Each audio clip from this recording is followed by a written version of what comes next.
और मेरे भक्तों, आप लोग कैसे हैं? चलिए आज की शुरुआत ना एक बहुत अच्छे श्लोक से करते हैं। श्लोक है, ओम कृष्णाय वासुदेवाय हरे परमात्मने प्रणतः क्लेशनाशाय गोविंदाय नमो नमः। ये ऐसा श्लोक है ना जिसको अगर आप रोज़ पढ़ेंगे ना तो आपके जीवन में कभी भी कोई कष्ट नहीं आएगा। और जो आपके गोपाल हैं वो सब कुछ देख लेंगे, आपकी सारी चिंता वो दूर कर देंगे। देखिए, जितने भी श्लोक लिखे गए हैं आपको जो भी समझ में आता है, लेकिन ये श्लोक जो है ना, ये जो मंत्र है ना, ये बहुत शक्तिशाली मंत्र है। और इसका तो आप दिन में जितनी बार जाप करेंगे आपको इससे उतना ही लाभ होगा। तो मेरे कहने से एक बार इस मंत्र का जाप करना शुरू करिए और आप देखिएगा कि कैसे आपका जीवन परिवर्तित होता है। आपको कोई भी विपत्ति छू भी नहीं पाएगी, ऐसा मैं दावे के साथ कह रही हूँ। और ऐसा मैं नहीं, ऐसा प्रेमानंद जी भी कहते हैं, जो मतलब उनके बारे में क्या ही बोलूं, दोनों किडनी खराब हैं लेकिन जो जोश जो उत्साह उनमें है, आप बताइए उनके अंदर ये शक्ति कहाँ से आती है, इतनी प्राण शक्ति। नहीं तो हमें तो ज़रा सा कुछ हो जाता है और हम तो बिल्कुल हाथ पैर धर के बैठ जाते हैं, हम तो बहुत बीमार हैं। लेकिन उस आदमी का सोचिए, प्रेमानंद जी का सोचिए, वो रात में 2 बजे वृंदावन की सड़कों पर वॉक करते हैं, पैदल चलते हैं और अपने जो भी श्रद्धालु होते हैं उनको अपने दर्शन देते हैं। और आप सोचिए कहाँ से इतनी शक्ति उनमें आती है। और उन्होंने कहा है, और इतने दिव्य संत हैं कि उनको पता है, उन्होंने कहा है कि ये उनका अंतिम जन्म है, इसके बाद वो यहाँ पर नहीं भटकेंगे, उनको मोक्ष की प्राप्ति हो जाएगी। तो ऐसे दिव्य संतों की बातें जब हम सुनते हैं ना तो हमारे अंदर बहुत जोश आता है, बहुत। और मैं तो उनको आजकल का कहूँगी बल्कि यूथ के गुरु हैं। उन्होंने यूथ को इतनी शिक्षाएं दी हैं ना, और उनका जो दो टूक करने का तरीका है बात करने का, जैसे वो कहते हैं कि कोई भी पाप करोगे तो नष्ट हो जाओगे, सीधे बोलते हैं, बात को घुमा फिरा करके नहीं बोलते हैं। तो बहुत ही आदर्श गुरु है, मैं तो उनको बहुत सुनती हूँ, बहुत देखती हूँ और बहुत प्रेरणा उनसे मिलती है। और आजकल जो सोशल मीडिया है वो एक्चुअली इतना स्ट्रांग हो गया है ना कि हमें ज़रूरत नहीं है जाने कि हम उनके वचन घर पे ही बैठे बैठे सुन सकते हैं और उसको फॉलो कर सकते हैं, मन से तन से अपना गुरु उनको मान सकते हैं। तन से कहने का मतलब है कि उनकी सेवा करके, और कभी भी मौका मिले आप जाएं उनकी सेवा करें और देखिएगा आपको इतनी इतनी मतलब शांति मिलेगी और इतनी ऊर्जा शरीर में आएगी, क्योंकि गुरु जो होता है वो भगवान तक पहुंचाने का साधन होता है।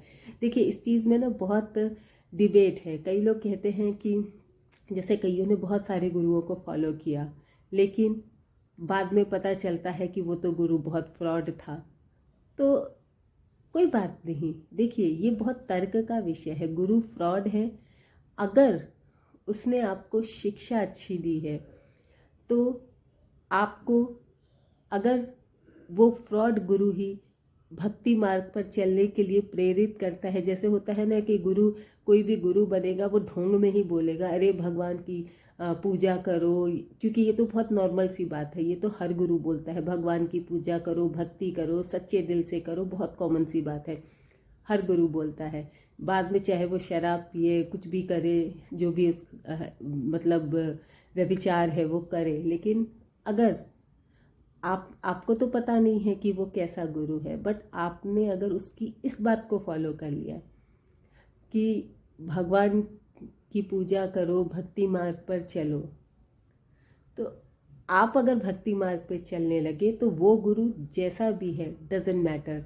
क्योंकि उसने, अगर उसकी गलत गुरु की बात सुन करके भी आप मार्ग अच्छे चले, उसकी कुछ बातों को आपने गांठ बांध लिया, और जो भी ढोंगी गुरु भी होते हैं ना, तो उनकी बातें जो हैं अगर आपको प्रभु की तरफ ले करके जाती हैं तो ये आपके लिए अच्छा है। गुरु उससे कोई मतलब नहीं कि आपका गुरु कैसा है। जैसे एक एक बहुत पुरानी स्टोरी है, छोटी सी ही है, कि एक गरीब परिवार से एक किसान था और उसको लगा कि नहीं, मुझे तो भगवान की पूजा करनी है।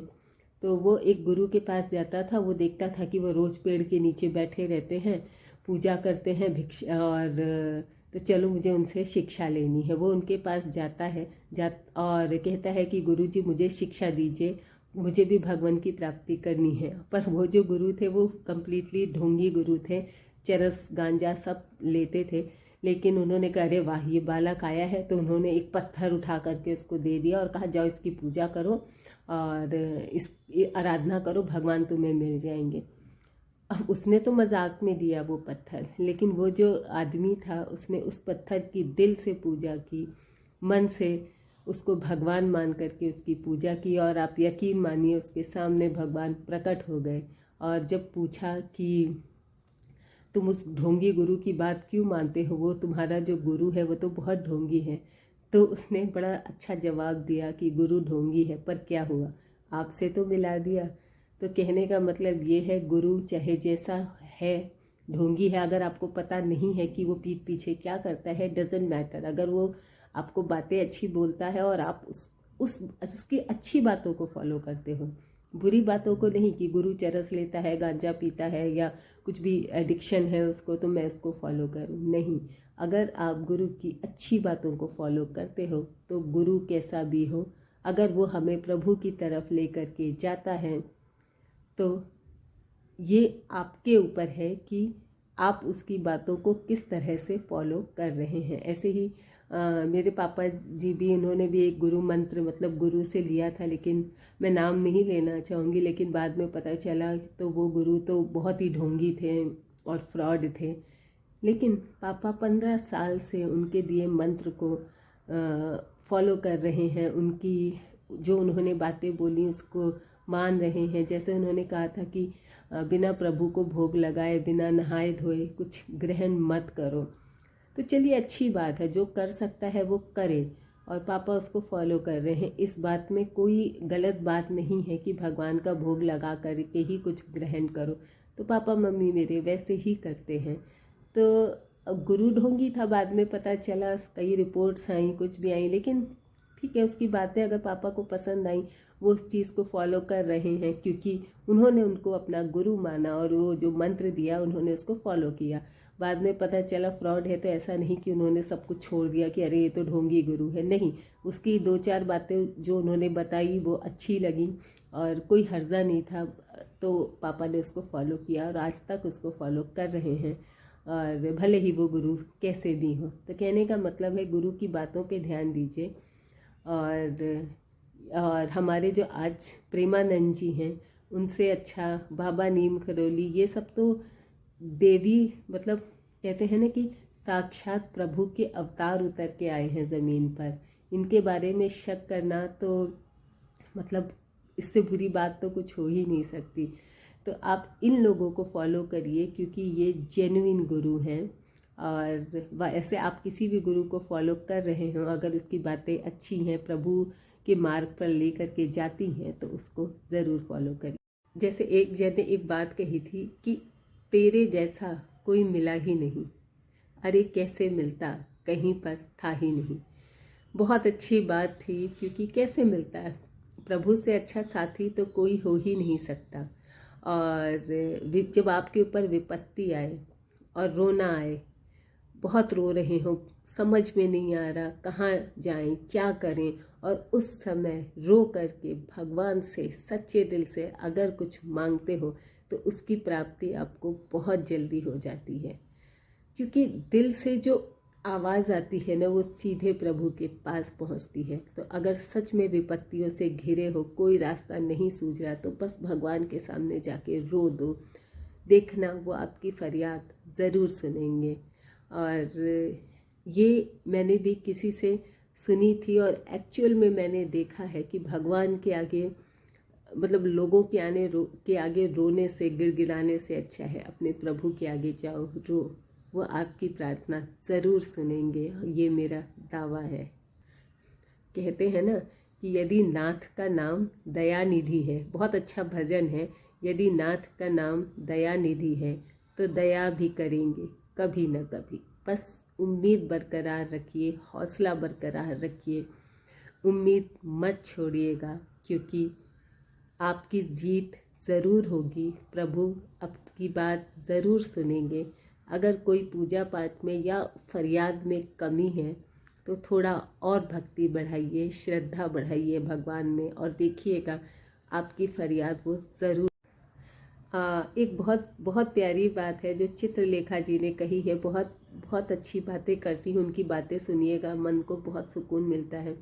तो उनकी एक बात है कि उसकी अदालत की वकालत बड़ी प्यारी है, उसकी अदालत की वकालत बड़ी प्यारी है, कर्म करते रहिए, मुकदमा जारी है। बहुत प्यारी बात और बहुत अच्छी बात कर। और देखिए, हम सोचते हैं ना कि हम तो इतना अच्छा कर्म कर रहे हैं और ये जो पाप कर रहे हैं कितने मज़े में हैं, उनकी लाइफ कितनी स्मूथ चल रही है और हम ईमानदारी से जीवन व्यतीत कर रहे हैं, छप्पर में रह रहे हैं, खाने के लिए रोटी नहीं है, तन ढकने के लिए कपड़ा नहीं है। तो आप ये समझिए, ये जो पाप होता है ना, ये क्रेडिट कार्ड की तरह होता है। तो पहले तो एंजॉय कर लो, बाद में पे करना पड़ेगा। और जो ईमानदार व्यक्ति है, आप इतना जान लीजिए कि जो पापी व्यक्ति है ना, उसको भुगतना ज़रूर पड़ेगा। दुनिया की कोई ताकत उसको अपने कर्मों से, मतलब वो जो कर्म करेगा वो भुगतना पड़ेगा, और कोई ताकत उसको उसके कर्मों से, उसकी सज़ा से उसको बचा नहीं सकती। और जो पुण्य कर्म करने वाले होते हैं ना, वो डेबिट कार्ड है कि भाई ठीक है, आराम से धीरे धीरे चींटी की चाल चल रहे हैं, अभी पटा रहे हैं, लेकिन बाद में मज़ा लेंगे। और पापियों का नाश तो तय है, निश्चित है। ये आप कभी मत सोचिए कि पाप करने वाला एंजॉय कर रहा है तो उसकी पाप का घड़ा जब भरेगा ना, तो आप देखिएगा उसकी क्या हालत होगी, उसकी क्या दशा होगी। दुनिया की कोई भी ताकत उसको बचा नहीं सकती उसके कर्म का फल भोगने से। तो इसीलिए मेरे दोस्तों, अच्छे कर्म करिए, बढ़िया कर्म करिए, और ऐसे कर्म करिए कि सर उठा करके, बिल्कुल ठाठ से, जब कभी बुलावा आए ना तो सर उठा करके जाएं, और जाने के बाद 10 लोग कहें बहुत अच्छा आदमी था, ना कि गाली दें अरे अच्छा है मर गया। ऐसा कर्म मत करिएगा, क्योंकि ऊपर जाके भी तो हिसाब देना है। तो ऐसा जान लीजिए कि पाप करने वाला व्यक्ति हमें दिख रहा है कि वो सुखी है, वो सुख भोग रहा है, लेकिन एक दिन ऐसा ज़रूर आएगा कि उसको अपने पाप का भुगतान करना। आपको पता है, भगवान परीक्षा लेते हैं और उस परीक्षा में जो पास होता है उसी को भगवान सहारा बनते हैं। जैसे एक बहुत बहुत प्यारा भजन है कि कान लगा के बातें सुन ले सूखे हुए दरख्तों की, लेता है भगवान परीक्षा सबसे प्यारे भक्तों की। ये भजन जुबिन नौटियाल जी का है, मुझे इतना पसंद है।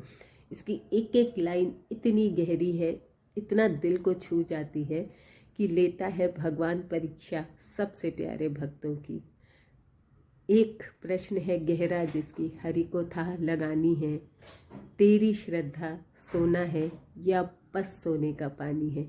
मतलब कि आपकी श्रद्धा सच में सोना है या सिर्फ दिखावा कर रहे हैं श्रद्धा और भक्त होने का, सोने के पानी की तरह जो छलावा करता है, छलता है। सोना होता नहीं है, छलावा है। जो फूल धरे इस डाली पर, मतलब जो डालियाँ होती हैं, जो फूल धरे इस डाली पर, विश्वास तो कर उस माली पर।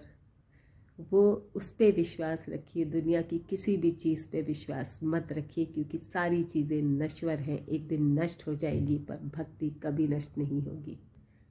आई होप आपको मेरी बातें अच्छी लगती होंगी तो मोटिवेशन के लिए जय श्री राम ज़रूर लिखिएगा, ताकि मुझे पता चले कि आपको मेरी बातें अच्छी लगती हैं।